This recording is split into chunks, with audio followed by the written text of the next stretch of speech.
चला घ्या घ्या रोल. झालं का ते आजकाल तर सोलापूर दौऱ्यावरती आहात, संपर्क प्रमुख म्हणून बैठका देखील विधानसभा आणि आयोजित केल्या. कार्यकर्त्यांमध्ये मागच्या काही दिवसांमध्ये नाराजी देखील पाहायला मिळाली खांडेपालाच नंतर. काय नेमक्या चर्चा होत आहे त्याचं नाही नाही, हे चालत असतं थोडंफार. काय असतं की एका रुळावरून दुसऱ्या रुळावर रेल्वे जात असेल तर तिचं सुद्धा थोडासा खडखडाट होतो. तसंच छोटासा खडखडाट होणं स्वाभाविक आहे. परंतु ओव्हरऑल जर सगळं बघितलं तर मला असं वाटतं की खूप कारक सध्याची 2 महिन्यातली प्रगती आहे. मी गेल्या 2 महिन्यातला आढावा घेते सगळ्याच जिल्हा प्रमुखांकडून. विधानसभा निहाय बैठका आणि एकूण पक्षाचा जो अजेंडा आहे त्यावर आपण काम करतोय आणि ते अतिशय उत्तम पद्धतीने जबाबदारी आमचे प्रतापभाऊ चव्हाण असतील, महेश धाराशिवकरजी असतील, शरणप्पा किंगनाळकरजी असतील, तर हे सगळे खूप उत्तम पद्धतीने काम करतात. साहेबांनी खरं पत्रकार परिषद घेतली, त्याच्यामध्ये एकनाथ शिंदे असतील, देवेंद्र फडणवीस यांच्यावरती पुन्हा एकदा टोक टाकलेली आहे. त्याला उत्तर भाजपकडनं दिलं जातं. मतलबी राजकारणाची सुरुवात उद्धव ठाकरेंनी केली. मुख्यमंत्री पदासाठी 19 मध्ये काँग्रेसच्या मांडीला लावून बसल्याचं नवनाथ बनवलं. जाऊ द्या, एवढ्या चिल्लर त्याच्यावर बोलू नये आपण. जरा क्वालिटी आणि कोणी बोललं असेल तर त्याच्यावरती नक्की विचारा. कुठे काहीतरी अशा भुंकणाऱ्यांवर बोलावं. चला ज्योती वाघमारे बोलायचं नाही नाही, तुम्ही काय तुम्हाला राज्याच्या अजेंड्यावर काय विचारायचं ते विचारा ना. मी आहे महागद्दार म्हणतायत उद्धव ठाकरे. नाही सॉरी, मी खूप वेळा सांगितले तुम्हाला की काही लोक कुठेही असले तरी तो जो ऑरा असतो तो त्यांना येऊ शकत नाही. त्यामुळे मी पुन्हा सांगते की अशा चंगूमंगू लोकांवर नाही बोलणार मी. ते खरं तर जेनजींचं जे आंदोलन झालं त्यानंतर सरसंघचालक असतील किंवा पंतप्रधान नरेंद्र मोदी असतील हे सातत्यानं जेनजीशी संवाद साधण्याचे प्रयत्न आता करतायत. मध्यंतरी सरसंघचालकांची मुलाखत झाली, आज मोदीजी IITN विद्यार्थ्यांशी संवाद साधतायत. नाही, मला असं वाटतंय की भाजपने ठरवून घेतलं पाहिजे की तुम्ही नेमके खरे कोणते आहात. कारण एकीकडे भाजपच्या काही टॅटोधारी भक्तिनी ज्या आहेत, त्या चित्रविचित्र ज्या किंचाळणाऱ्या, त्या जेनजीच्या आंदोलनाला फॉरेन फंडिंग होतं, जेनझीवाले कसे आतंकी वगैरे आहेत याचे डोस पाजळत राहतात. कित्येक भाजपाचे मंत्री आहेत, नेते आहेत जे जेनजीला अत्यंत वाईट पद्धतीने बोलत आहेत. आणि नेमकं त्याच वेळेला दुसरीकडे मात्र राष्ट्रीय स्वयंसेवक संघाचे सरसंघ संचालक मात्र जेनजीच्या मताशी मी सहमत आहे असं म्हणत आहेत. मला सरसंघ संचालक मोहन भागवतजी यांनी जे म्हणणं मांडलं की जेनजीच्या मताशी मी सहमत आहे, हे माझ्यासाठी अत्यंत महत्त्वाचं आहे. कारण जेनजीने जे मत मांडले ते मत या देशाच्या पंतप्रधानांबद्दल मांडले आणि पंतप्रधान मोदी यांनी राजीनामा दिला पाहिजे. पंतप्रधान मोदी आंदोलन हाताळू शकत नाहीत.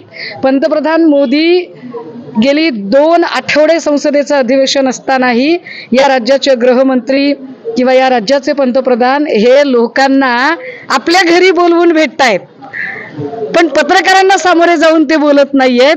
आणि यावरचा रोष जेनजीने व्यक्त केलाय. आणि त्या जेनजी सोबत मोहन भागवत जर सहमत असतील तर याचा स्पष्ट अर्थ आहे की जेनजीने मोदींबद्दल आणि अमित शहांबद्दल जी भूमिका मांडली त्यावर मोहन भागवतजी सुद्धा सहमत आहे.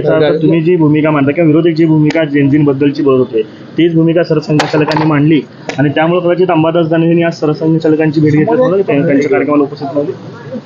मला असं वाटतं की जेनजी असतील किंवा एकूण त्यांनी इथल्या शिक्षण व्यवस्थेच्या वरचे जे काही आरोप आत्ताचे केलेले आहेत, शिक्षण व्यवस्थेमध्ये रिफॉर्म करण्याची गरज आहे या संबंधाने जी जागरूकता जेनजीने दाखवलेली आहे आणि ते रिफॉर्म्स करायला किंवा त्याच्याशी संबंधित असणाऱ्या प्रश्नांना उत्तरं द्यायला जर या देशाचे पंतप्रधान कमकुवत ठरत असतील तर त्यांनी अजिबात सत्तेत राहू नये, त्यांनी राजीनामा दिला पाहिजे. या मताशी निश्चितपणे मोहन भागवतजी सुद्धा सहमत असतील. कारण मी अत्यंत जबाबदारीने सांगितलं पाहिजे की राष्ट्रीय स्वयंसेवक संघाचे सरसंघ संचालक मोहन भागवतजी म्हणाले होते की 70 नंतर निवृत्तीची शाल पांघरली पाहिजे. मोदींनी 70 ओलांडली. एक ट्विट केलं तुम्ही आता विजय चौधरी यांचं, त्याच्यामध्ये जयकुमार गोरेंचा देखील उल्लेख या ट्विटमध्ये आपण केला की जयकुमार गोरेंना टक्केवारी द्यावी लागते. सोलापूरचे पालकमंत्री बघा, विजय चौधरी हे भाजपचे महामंत्री राहिलेले आहेत, आता फरार आहे बहुतेक. आणि त्या ज्या ऑडिओ व्हायरल झालेले आहेत त्याच्यामध्ये PAला अटक झालेली आहे. त्यामुळे त्या ज्या ऑडिओ आहेत त्या ऑडिओ आत्ता ऑलरेडी म्हणजे ऑन रेकॉर्ड आहेत आणि जवळपास 7500 ऑडिओ आहेत ज्यातली एक एक ऑडिओ बाहेर येते. मला वाटते की विजय चौधरी आणि PA याच्यावर आपण चर्चा करतोय, पण त्याहीपेक्षा महत्त्वाचं यातला जो कंटेंट आहे तो भयंकर आहे. जी भाजपा ना खाऊंगा ना खाणे दूंगा असं ब्रीद सांगत होती, त्या भाजपाचे मंत्री कसं टक्केवारीचं राजकारण करतायत हे भाजपच्याच लोकांकडून स्पष्ट होतंय.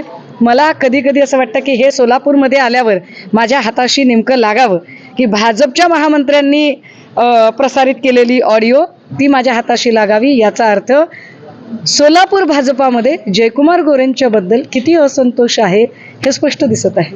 ताई, कुठेतरी मनोज जरांगे पाटील आज पश्चिम महाराष्ट्र दौऱ्यावर सुरू केलेले आहे. त्यांचं असं म्हणणं आहे की जे कुणबी दाखले होते ते रद्द करण्याचं काम बावनकुळे करत आहे.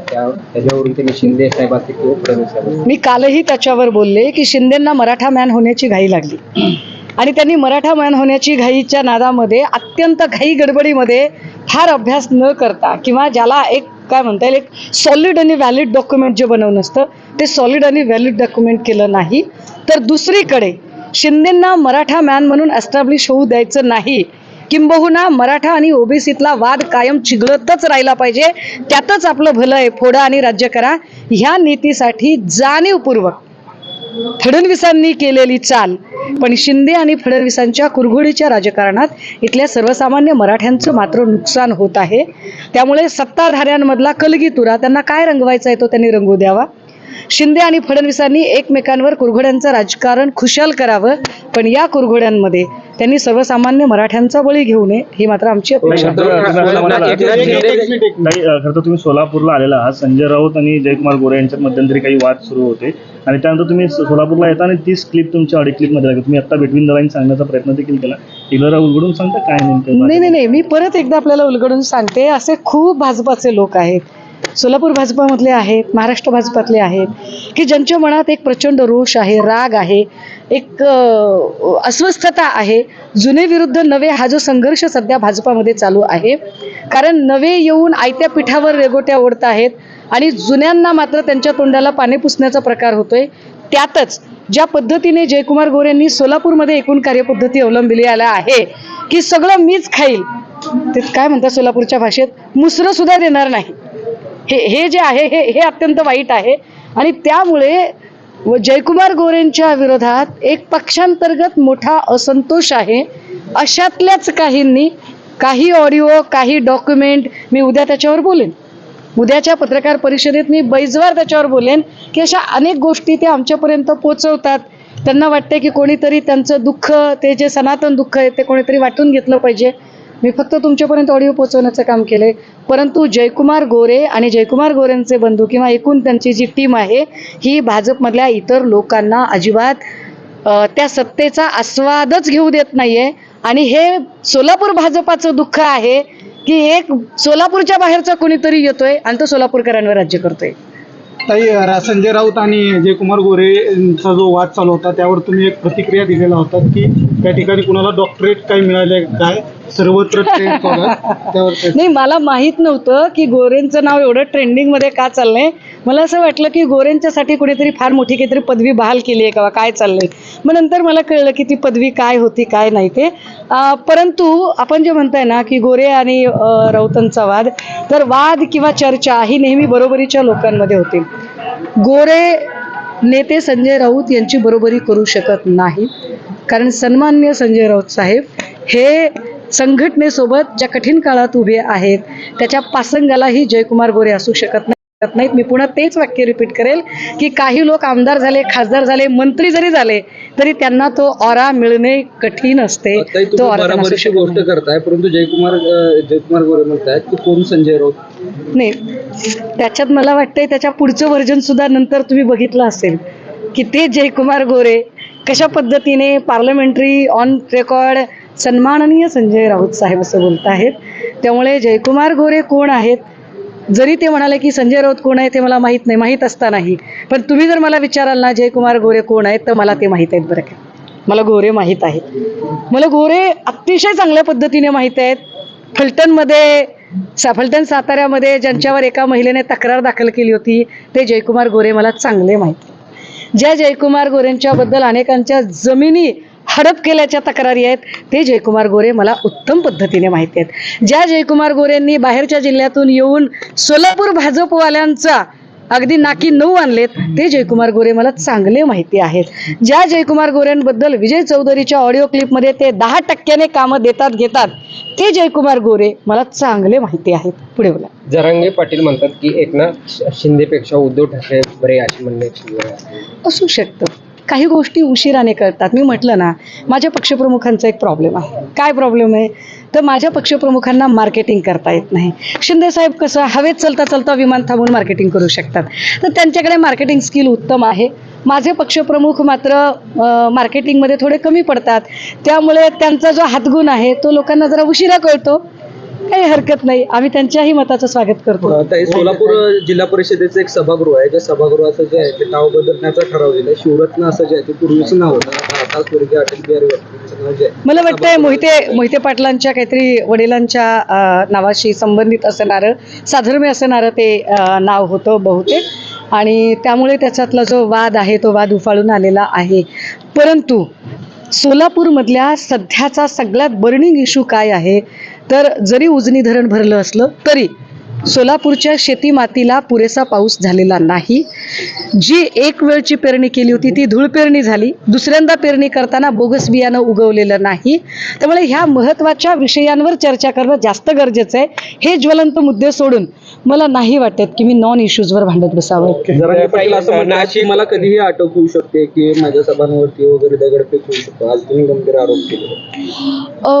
त्यांना तसे काही इनपुट असू शकतील, त्यांनी त्याच्या संदर्भात काही मांडणी केली असेल तर त्यावर मला भाष्य करता येणार नाही. मात्र एक नक्की आहे की भाजपच्या काळात आपण जे बघत आहोत, भाजपला आंदोलनं हाताळता येत नाहीत. भाजप आंदोलनं मोडीत काढतं. मग तो मराठा आरक्षणावरचा लाठीचार्ज असेल, बारसू रिफायनरी आंदोलकांवर झालेला लाठी हल्ला, अश्रुधूर आणि गोळीबार प्रकरण असेल, किंवा आत्ता जेनजीवर केलेला पॅलेट गनचा वापर असेल, तर भाजपाला आंदोलनं हाताळता येत नाहीत. आंदोलकांची सायकोलॉजी समजून घेण्याची जी मनोभूमिका आहे ती मनोभूमिका भाजपाकडे नाही. भाजपा सत्तेच्या अहंकाराने पछाडलेली आहे आणि तो अहंकार इतका वाढला आहे की त्यांना मराठ्यांच्या मनातला आक्रोश त्यांच्यापर्यंत पोचत नाहीये. नाशिकच्या कामावरून जे महंत आहेत त्यांनी नाराजगी व्यक्त केलेली आहे. कामाच्या बाबतीत त्यांनी कुठेतरी नाराजगी. नाही, नाशिक बघा आत्ता कुंभमेळा येऊ घातलेला आहे, पण या कुंभमेळ्याच्या संदर्भाने असणारी जी सगळी कंत्राटं आहेत ती सगळीच्या सगळी कंत्राटं ही गुजराती ठेकेदारांना देण्याचा सपाटा सरकारने चालवलेला आहे. मुळात जर कुंभमेळा महाराष्ट्रात होत असेल तर महाराष्ट्रातल्या ठेकेदारांना तुम्ही काम का देत नाही? एकीकडे तुम्ही आत्मनिर्भर भारत म्हणता, मग आत्मनिर्भर भारत असतानाच आत्मनिर्भर महाराष्ट्र का होऊ नये? कुणाला वाटतंय की आत्मनिर्भर महाराष्ट्र होऊ नये, महाराष्ट्रातला ठेकेदार मोठा होऊ नये, मराठी माणसाला काम मिळू नये? आणि यासाठी प्रयत्न कोण करतं?